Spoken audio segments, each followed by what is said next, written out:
Alors désormais, je vais vous parler d'un nouvel instrument qui est le Alicia Keys, qui est donc le piano d'Alicia Keys qui a été modélisé pour Kontakt. Donc vous allez voir que comparé à d'autres sonorités comme celui par exemple de grandeur,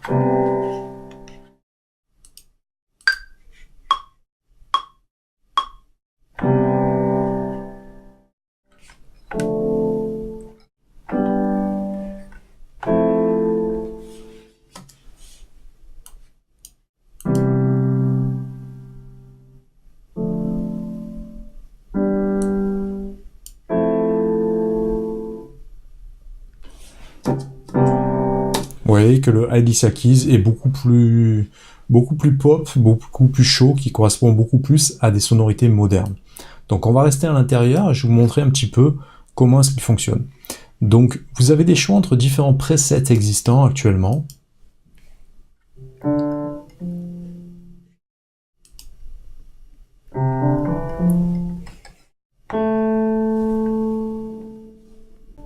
Ici, vous pouvez faire apparaître directement les presets ou une fois que vous avez fait des modifications, vous pouvez venir ici sauvegarder le preset en question pour avoir un preset qui est vraiment personnalisé. Donc ensuite, on va se rendre à l'intérieur de Settings pour venir passer les différents réglages qu'on a à l'intérieur du synthé Alicia Keys.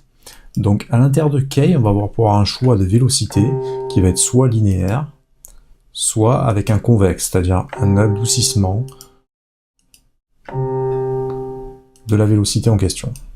Ou concave qui est vraiment inversé et qui va faire une bosse dans l'autre sens pour venir mourir après. Finger attack, ça va être vraiment le point d'attaque vraiment de la note.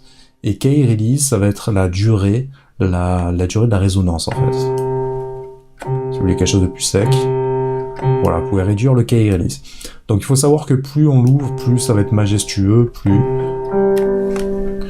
voilà, il y aura de l'espace à l'intérieur du piano, et plus on réduit, plus ça va s'insérer dans un mix, à contrario, mais moins ça va être beaucoup plus froid.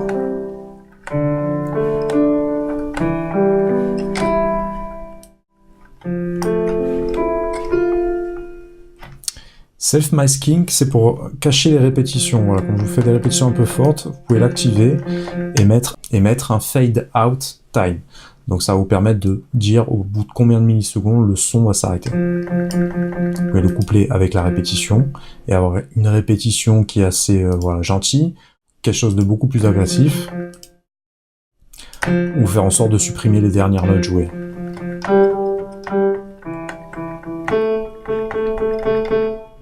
Ensuite, on a le choix entre différentes formes de pédales. Donc à l'intérieur de l'onglet pédales, on va pouvoir choisir soit la pédale de sustain, soit la pédale de sostenuto.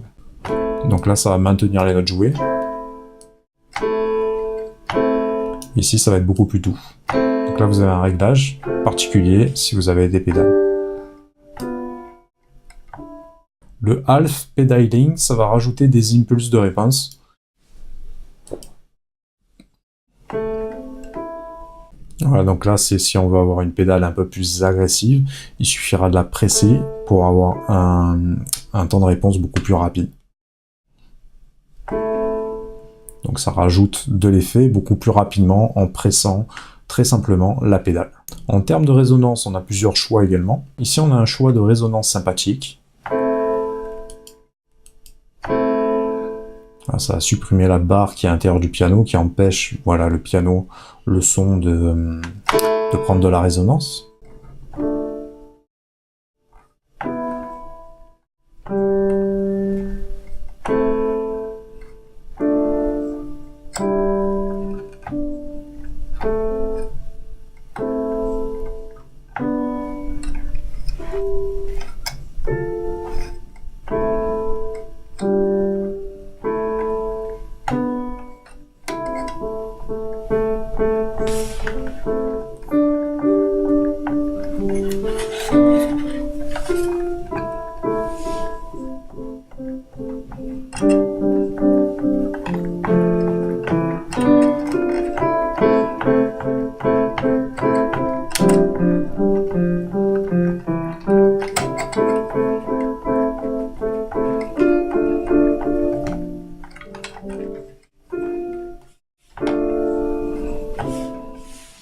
voyez que le son d'Alicia Keys est vraiment très, très agréable, hein. On le retrouve dans beaucoup de productions actuelles, donc prenez le temps vraiment de vous l'approprier.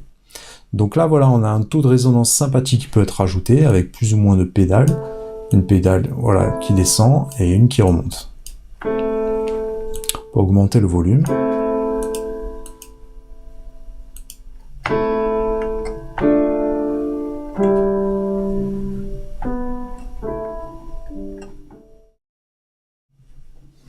Vous avez un choix de voix par rapport à cette pédale-là. Prendre plus ou moins de place. Ici, on peut rajouter du noise également.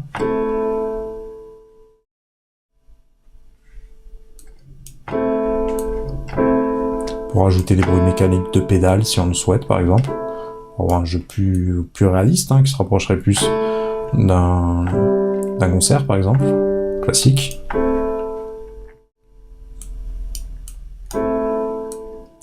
Donc vous avez ces 3 choix de caractéristiques pour la pédale noise.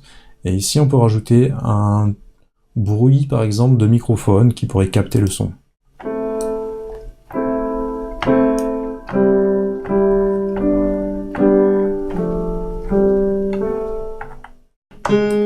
Vous pouvez rajouter plus ou moins de souffle à l'intérieur si vous souhaitez avoir quelque chose d'un peu plus chaud.